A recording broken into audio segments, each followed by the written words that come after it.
Bonjour à toutes et à tous. Regardez, je vous attendais. J'ai une surprise pour vous. C'est une Madeleine. Qui c'est? Elle vient peut-être de Magdala. Elle pleurait comme une madeleine.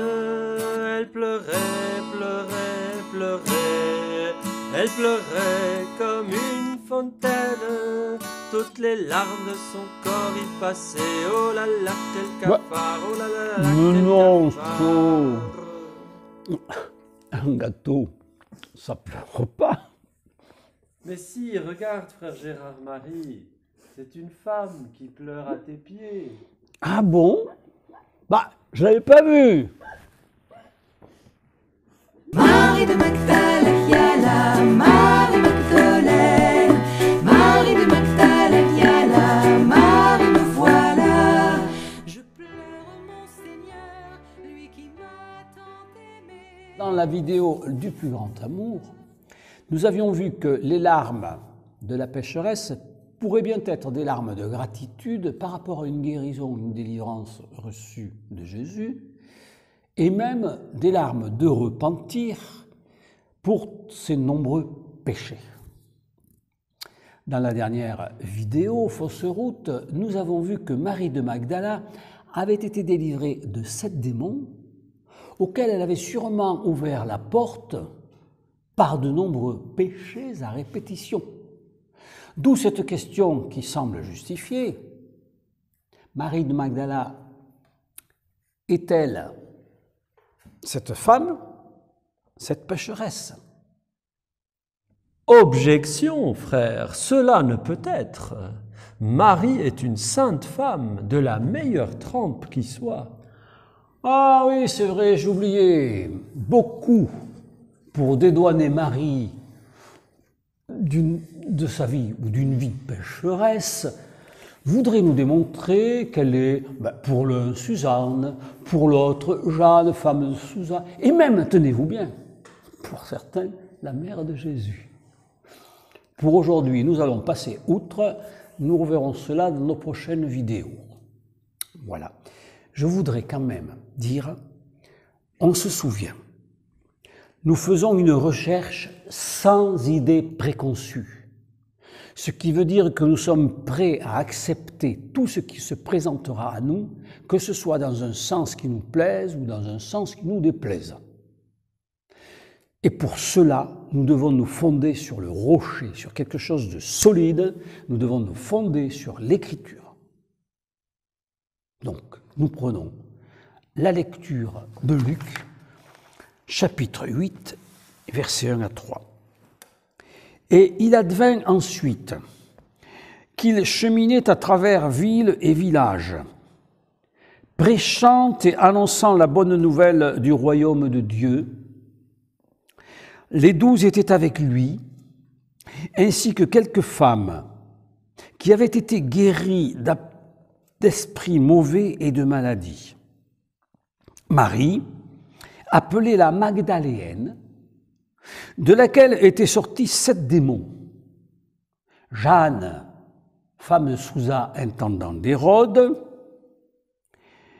et plusieurs autres, Suzanne et plusieurs autres, qui les assistaient de leurs biens. Vous avez bien entendu. Qui avaient été guéris d'esprits mauvais et de maladies. Ça fait tilt là, on a déjà vu ça quelque part. Nous reprenons la lecture un peu en avant. Luc 7, c'est 21.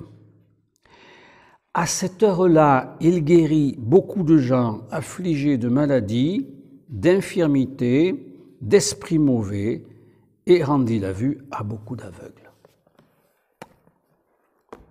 Donc, tout ce qui est entre ces deux passages, on peut considérer que c'est une incise.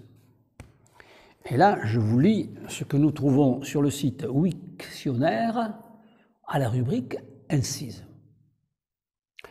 Proposition indépendante insérée dans une phrase entre virgule ou tiret ou parenthèse et qui forme un sens partiel lequel entre dans le sens total de la période ou d'un membre de la période.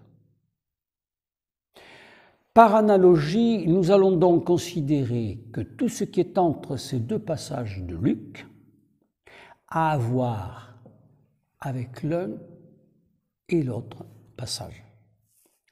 Pour bien comprendre, nous allons faire un schéma. Voilà. Voilà, donc, ici, nous avons vu en Luc 8, 1, 3, la suite de Jésus, donc ceux qui suivent Jésus, les 12 disciples, les 12 apôtres, ainsi que certaines femmes, dont Marie de Magdala, Jeanne et Suzanne. Ici, en Luc 7, 20, 23, nous avons vu les envoyés de Jean-Baptiste qui arrivent devant Jésus, Jésus qui opère des guérisons, des délivrances. Voilà, et donc nous avons vu que, voilà, on avait la même phrase dans les deux passages. Et donc nous avons ici l'incise, qui en fait est une double incise. Mais ce qui veut dire quand même que ce que nous dit Jésus sur Jean-Baptiste, ça a à voir à la fois avec ce que nous avons dit avant sur ces femmes et ce qui a à voir également ici avec Marie de Magdala et les autres femmes, ainsi que la pécheresse qui a donc à voir avec les deux.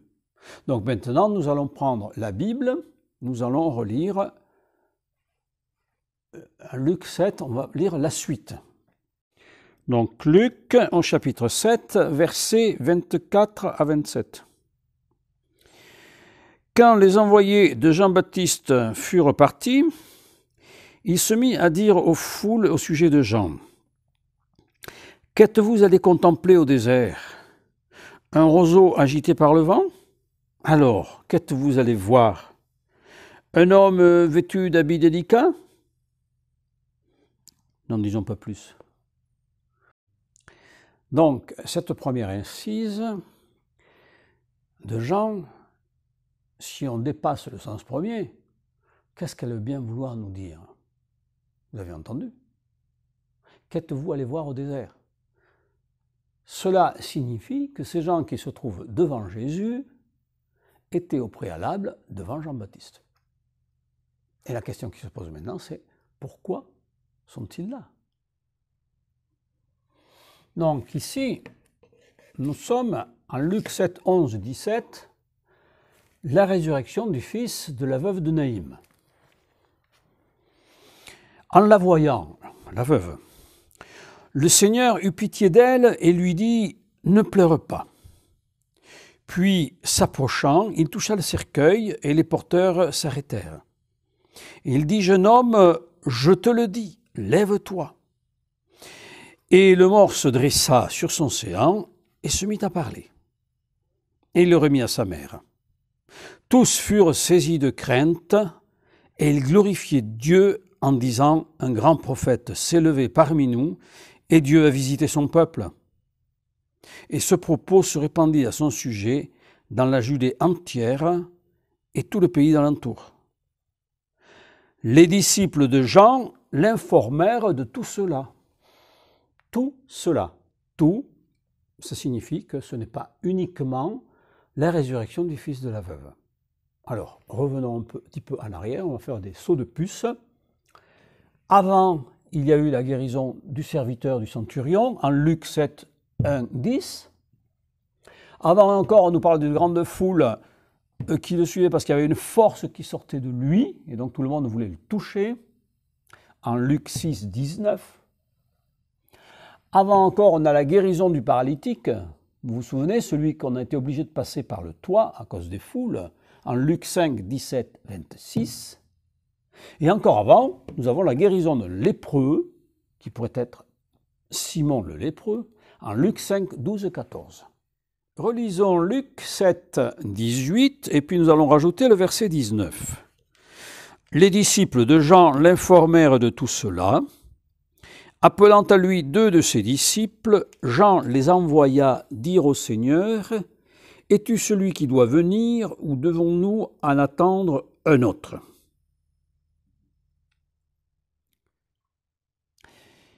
Imaginez un peu la scène. Est-ce que vous croyez, vous, que les disciples l'ont chuchoté à l'oreille de Jean? Et est-ce qu'on peut croire qu'il ne l'ait pas dit également à tous ceux qui se trouvaient là, rassemblés autour du Baptiste?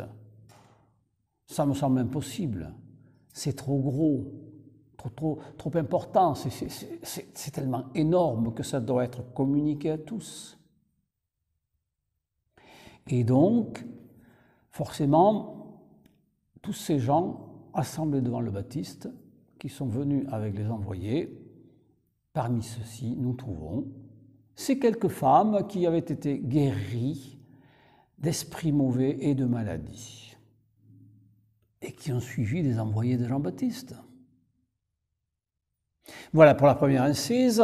Passons à la seconde, c'est-à-dire le récit que l'on appelle couramment le repas chez Simon, et qui concerne la grande pécheresse, dans Luc 7, 36, 50.